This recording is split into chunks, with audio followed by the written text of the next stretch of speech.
we made a tryst with destiny, and now the time comes when we shall redeem our pledge. Wake up! High time! Wake up! We want justice! We want justice! We want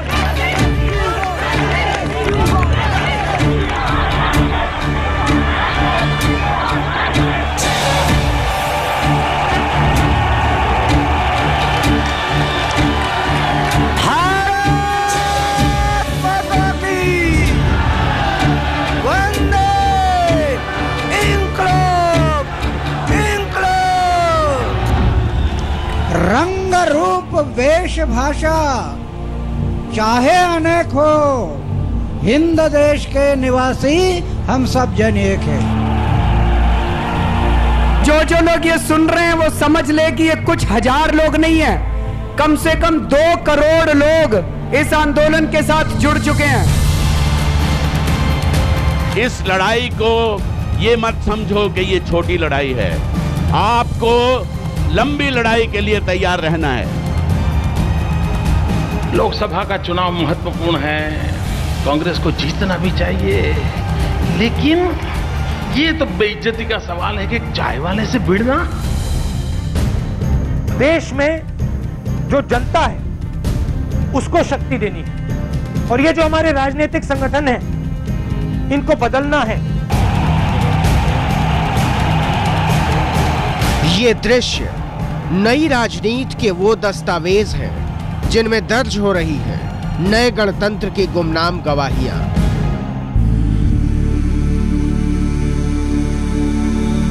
सालों से जमी हुई सत्ता की सलवटों के नीचे गुनगुनाने लगी नई धड़कनों की धुन। वैष्णव जन तो तेरे कहिए जे, पेड़ पर आए जाने वे।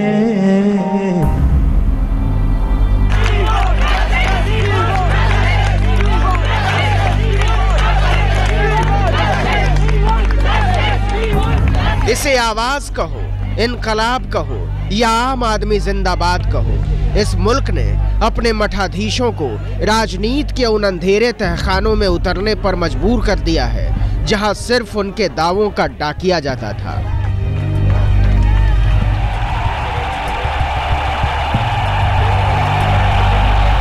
पहली बार देख रही है नई पीढ़ी कि राजनीति अभेद्य रहस्यों के रसीदी टिकट का नाम नहीं है। अन्ना जी कई बार मुझे कहते थे कि राजनीति कीचड़ है, गंदे हो जाएंगे, लेकिन मैं अन्ना जी को समझाया करता था कि अन्ना जी अगर ये राजनीति कीचड़ है तो अब इस कीचड़ के अंदर खुद ही घुसना पड़ेगा और उस कीचड़ को खुद ही सफाई करनी पड़ेगी। भारत माता की, भारत माता की। क्या ये विराट दृश्य सिर्फ 70 विधायकों वाली सभा में सत्ता का परिवर्तन भर था या फिर इसके कुछ और भी अर्थ थे? ये जनगण मन की राजनैतिक प्रस्तावना थी संविधान की धाराओं, उपधाराओं और अनुच्छेदों से ऊब के विरुद्ध जनतंत्र की जमीन पर अपने अधिकारों का संवेद हस्ताक्षर।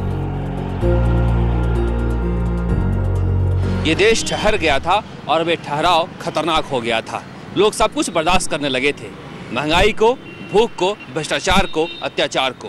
चुनाव वोट देने की रस्म अदायगी बनकर रह गई थी, लेकिन दिल्ली की राजनीति ने ऐसी करवट ली कि कारवां को भी रुककर सोचना पड़ रहा है। तू जिंदा है, तू जिंदगी की जीत में यकीन कर, अगर कहीं है स्वर्ग तो उतार ला जमीन पर। तू जिंदा है, तू जिंदगी की जीत में यकीन। दिल्ली में आम आदमी पार्टी की कामयाबी ने अरविंद केजरीवाल की राजनीति को एक अवधारणा में बदल दिया।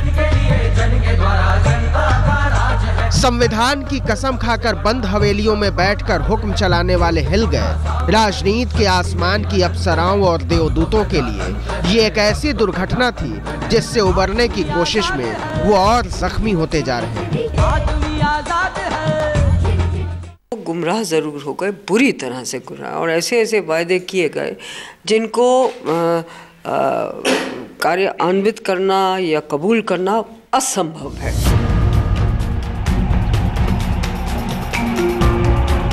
ये कुंठाओं की कसमसाहट थी, लेकिन समझने वाले समझ चुके थे कि अब सियासत इसी स्कूल से चलेगी, इसके सबक से कतराया नहीं जा सकता। I think the Aam Aadmi Party has involved a lot of people who the traditional parties did not involve. We are going to learn from that, and we are going to do a better job than anybody in the country. How do you see the Aam Aadmi Party doing well in Delhi? It is a lesson for all.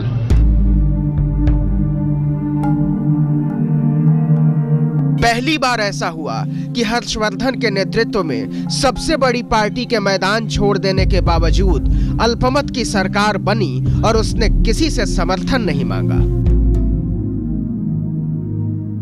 मैं अपनी party के लिए समर्थन मांगने नहीं आया जी, मैं अपनी सरकार के लिए भी समर्थन मांगने नहीं आया।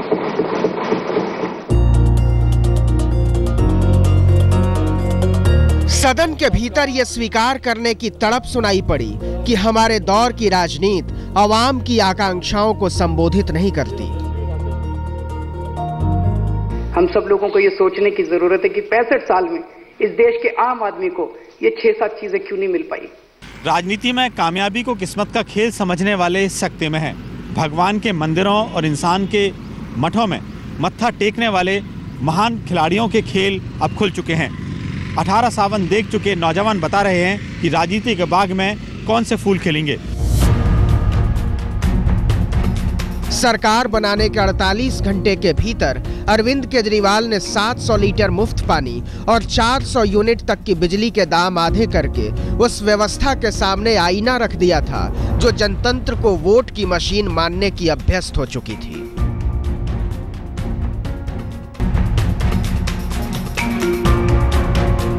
हालांकि इन फैसलों में भी फरेब देखने वाली नजरें अपने काम पर थीं। कांग्रेस ने याद दिलाया कि आम आदमी पार्टी इस देश के राजनीतिक शक्तिपीठों की अवहेलना कर रही है। आप सब्सिडी अनाउंस करते हैं, इस सदन ने तो अभी तक पावर के लिए पैसा ही नहीं सैंक्शन करा, आप सब्सिडी कैसे अनाउंस कर सकते हैं? क्या यह सिर्फ एक इत्तेफाक था कि दिल्ली की विधानसभा में बीजेपी के नाकाम सीएम इन वेटिंग अपने पीएम इन वेटिंग की प्राण प्रतिष्ठा कर रहे थे? इस देश की जनता ने अब तय कर लिया है कि नरेंद्र मोदी भारत के भविष्य के प्रधानमंत्री हैं।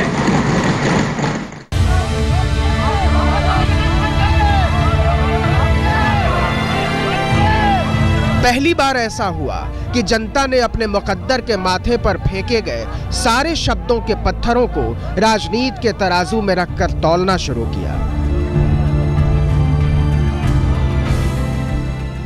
एक सीएम को अपनी गरिमा का ख्याल होना चाहिए कि वो क्या कर रहे हैं। सड़क पे उतर के सिर्फ जनता को बेवकूफ बना रहे हैं। केंद्र सरकार अगर उसकी मांगे नहीं मान रही है तो उसके लिए धरना ठीक है। देश को जो है ये अराजकता की स्थिति में लाना चाह रहे हैं, ये बहुत ही गलत है। नहीं, धरना सही था अपनी जगह। अगर इस तरीके से ये पुलिस वाले करते हैं, जहाँ मर्जी चला जाता है, जैसे मर्जी जो है ना काम करता है, तो वो कोई अच्छी बात नहीं। पुलिस को वैसे भी दिल्ली सरकार के अंदर आना चाहिए और पब्लिक की सेवा के लिए होती है पुलिस, वैसे किस लिए परेशान करने के लिए थोड़ी होती है।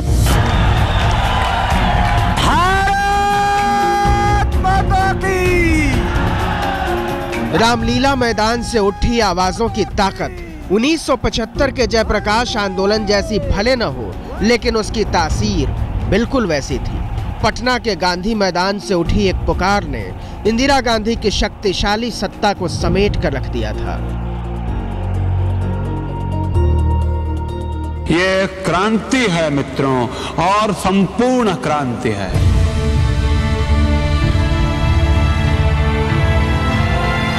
राजनीति में जन भागीदारी का ऐसा विशाल और विस्मयकारी प्रदर्शन उसके बाद कभी देखने को नहीं मिला। नतीजा ये हुआ कि आहिस्ता आहिस्ता राजनीति फिर से अपने पुराने वेश में लौट आई।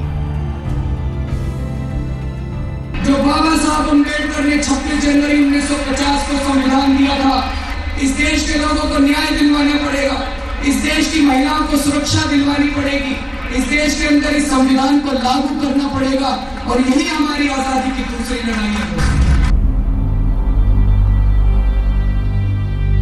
नागरिक संहिताओं से कटे हुए लोग नियंता होते चले गए और हम अपनी अपनी खोई हुई पहचानों के कैदी। अरविंद केजरीवाल ने उस पत्थर को फिर से तोड़ा। अरविंद केजरीवाल ने एक ही स्वरूप दिखाया, आम आदमी का नाम लेकर ये स्वरूप दिखाया कि आम आदमी ही शासन करेगा लोकतंत्र में। इन बदली हुई आवाजों के लिए अगर अरविंद केजरीवाल की भूमिका को खारिज कर भी दें, तो क्या अपने समय की सियासत तय करने में इन आवाजों की भूमिका को खारिज किया जा सकेगा? बीजेपी और कांग्रेस का दौर चल रहा था, एक शांत, एक ठहराव चल रहा था उस वक्त। आप आई, लहर लाई, कुछ अलग लाया, कुछ नया लाया, तो लोगों ने पसंद किया।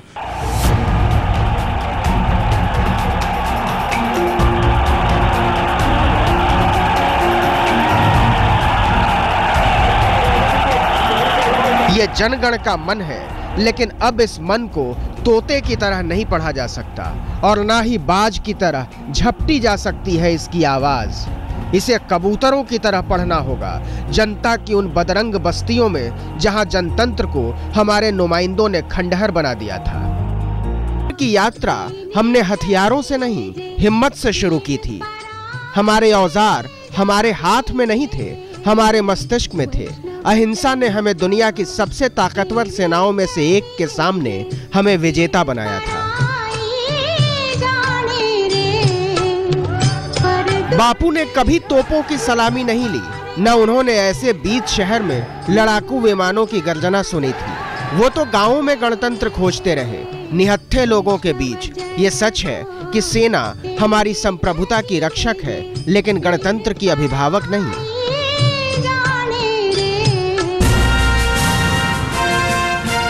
गणतंत्र गण से बनता है, गन से नहीं। हमारी जड़ें हमारे जज्बात हैं। वही लड़ाई लड़ता है, वही हारता है और वही विजयी होता है। राजनीति में अब तक जिस डर की खेती होती रही है, वो खेत अब वीरान हो रहे हैं। गूलर को गुलाब कहकर बेचने वाले पहचाने जा चुके हैं। गरम चाय की केतली दिखाकर अब कोई भी सुबह होने का ऐलान नहीं कर सकता। राजनीति की नई रोशनी डर के डिब्बों से आजाद हो रही है। जन के लिए, जन के द्वारा, जनता का राज है। परिवर्तन जरूरी है। एक ही आदमी को मतलब बहुत दिन से राज कर रहा है, उसका तो मन बढ़ ही जाता है, इसलिए हम परिवर्तन चाहते हैं। केजरीवाल एक अच्छे नेता हैं और वे दिल्ली के प्रधान मुख्यमंत्री बने हैं, तो मुझे लगता है कि उनके मुख्यमंत्री होने से वहाँ की जो शासन व्यवस्था बदलेगी। सड़कों पर उतरी जनता बता रही है कि जनतंत्र की असली जागीरदारी उसकी अंगुली पर है। केजरीवाल ने कुछ किया हो या नहीं, लेकिन ऐसा इसके पहले कभी नहीं हुआ कि मुख्यमंत्री खड़ा होकर कोई भी उसे पुकार ले। इसके बाद तो केजरीवाल मुख्य धारा की राजनीति के लिए खलनायक हो गए।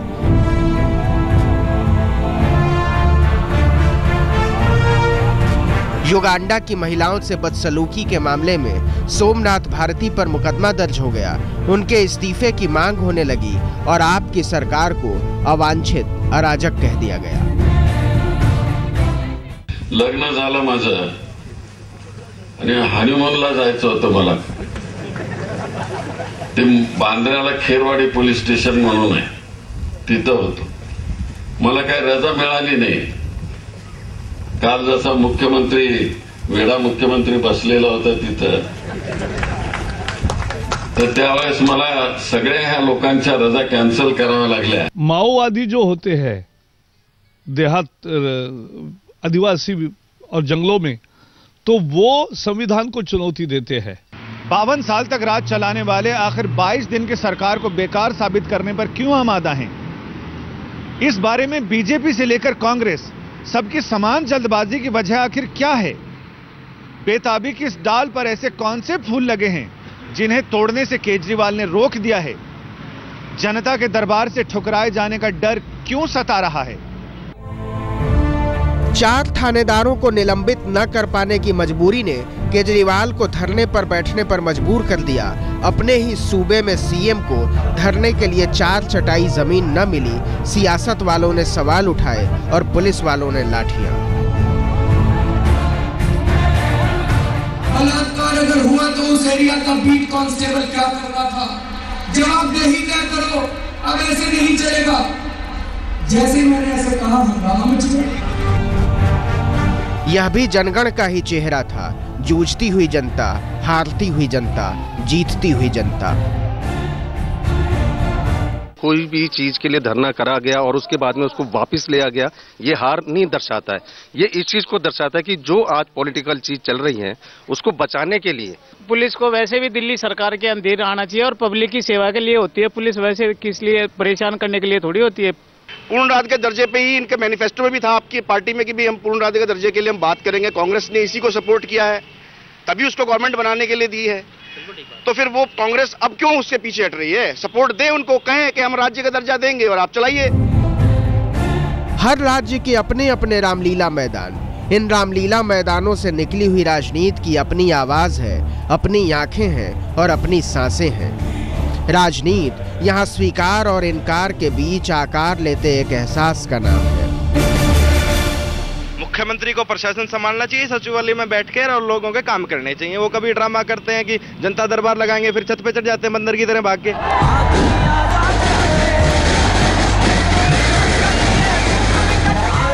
यही तो लोकतंत्र की खूबसूरती है। अपनी ही चुनी हुई सरकार जब अपनी मर्जी से फैसले करने लगे तो मंदिरों की घंटियों से गले मिले, मस्जिदों की अजान, गुरुद्वारे का सबद और गिरजाघरों की प्रार्थना, सब मिलजुल कर कहें गलत को गलत, सही को सही, सड़क से, संसद से।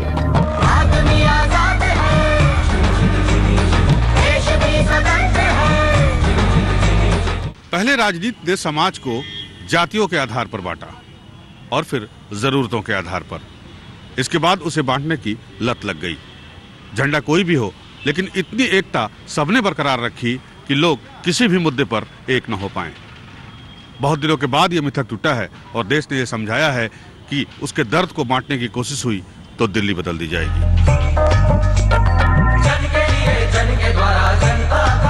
लोकतंत्र क्या प्रतिनिधि सभाओं के कैद खाने का नाम है, या फिर वो आबाद होता है चौराहों पर, चौपालों पर, सड़कों पर, गांवों में, शहरों में, विश्वविद्यालयों में, कारखानों में, खेतों में, खलिहानों में, सपनों के मैदानों में।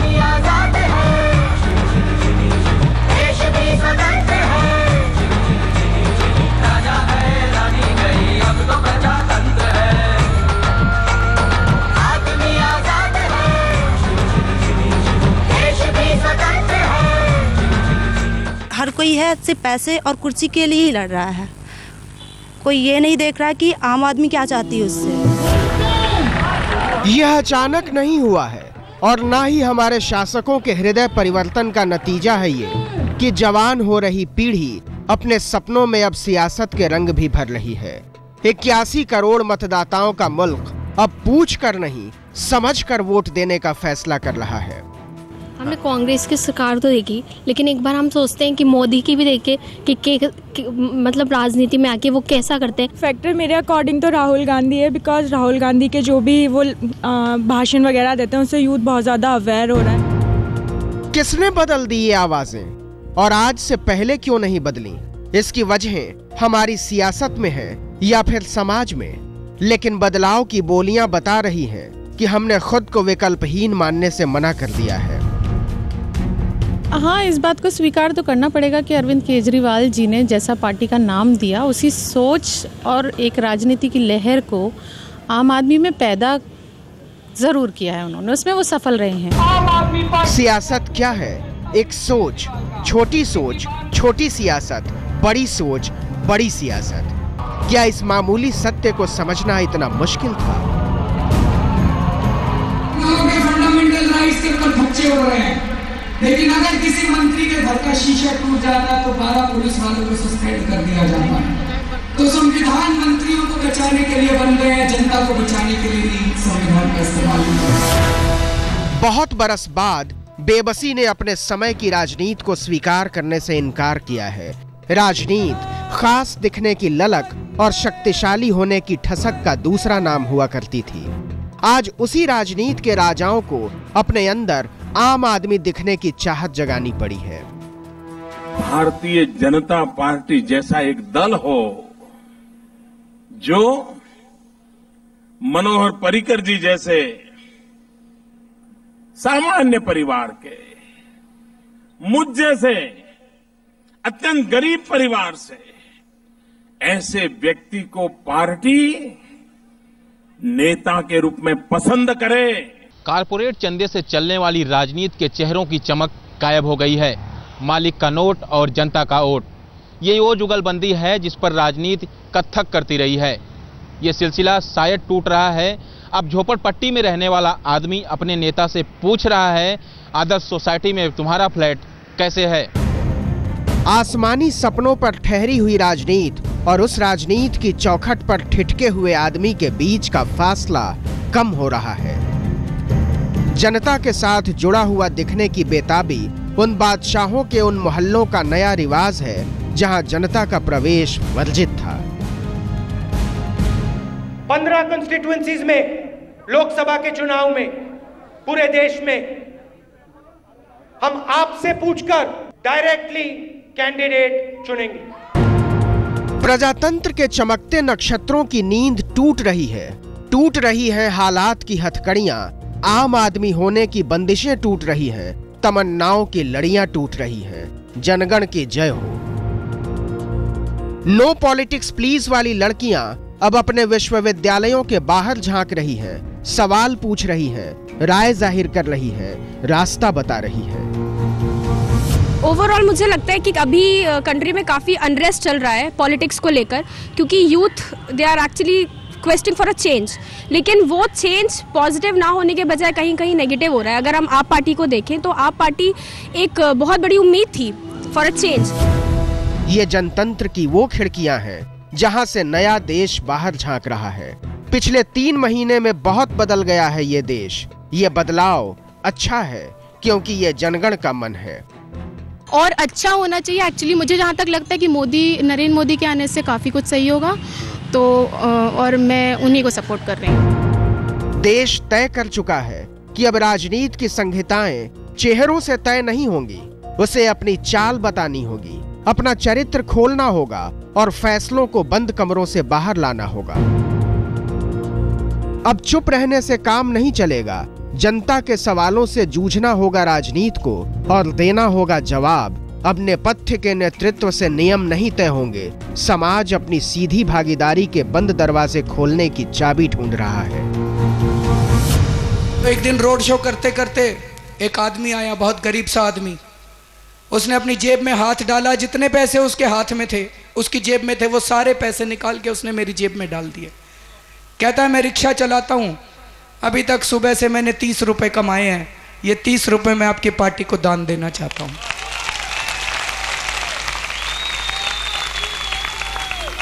दोस्तों ये चुनाव उस रिक्शा वाले ने कहा हुआ था आज से पहले कि एक रिक्शे वाला अस्पताल का उद्घाटन करे और मुख्यमंत्री बगल में खड़ा होकर ताली बजाए।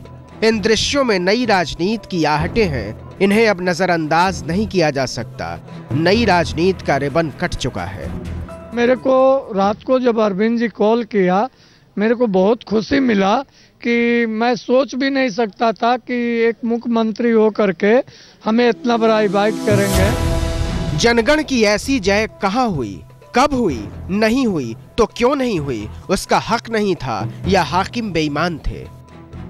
एक आम आदमी इस देश का मालिक है ना, लेकिन पिछले 65 साल में आम आदमी को नौकर बना के रख दिया, मंत्री सारे मालिक बन गए। अब आम आदमी को वापस मालिक बनाना है इस देश का। नरेंद्र मोदी, राहुल गांधी, अरविंद केजरीवाल, मुलायम सिंह, मायावती, नवीन पटनायक या जयललिता, ममता बनर्जी, अब कोई भी आए कोई भी जाए, राह तय हो चुकी है। राजनीति को इसी रास्ते पर चलना होगा। उसे अपना भेष और अपनी भाषा दोनों बदलनी होगी। सेंटर में हमारी सरकार है, हमारी आदत है काम करने की, हमारी आदत बोलने की नहीं है, हम काम करते हैं। यहाँ पे काफ़ी काम किया है, महिलाओं के लिए हमने बहुत काम किया, अच्छा काम किया है, गहरा काम किया है। अपने अपने किलों में कैद रहने वाले नेताओं में ऐसी बेचैनी कभी नहीं रही। केजरीवाल का उत्थान इसका कारण हो न हो, उनके राजनीतिक संस्कारों का पतन इसका कारण जरूर है। समाज को हाशिए पर छोड़कर राजनीति अपनी राह चलती रहे और उसी को सही कहती रहे, अब इसे स्वीकार करना मुश्किल हो रहा है। हाँ, ये बात सही है कि वो सड़क पे बैठ के मुख्यमंत्री बने और मुख्यमंत्री बन के सड़क पे बैठे हैं। दोनों चीज़ों में आम आदमी अपने आप को उनसे रिलेट कर रहा है और उनसे रिलेट करने के साथ वो व्यक्ति समझ रहा है कि अगर वो राजनीति कर सकते हैं, देश में बदलाव ला सकते हैं। देश के लिए चिंता नई पीढ़ी की पढ़ाई का हिस्सा है, उसके शौक का सवाल नहीं। अब वो भागीदार होना चाहती है उन फैसलों में जिनसे उसका जीवन जुड़ा हुआ है। ये सोच नई है, ये शऊर नया है, ये सिलसिला नया है, ये समाज नया है। अभी भी वक्त है सियासत खुद को नया बना ले। चेतावनी साफ है और चुनौती भी, वरना सच अपनी नई सियासत नए सिरे से बना लेगा।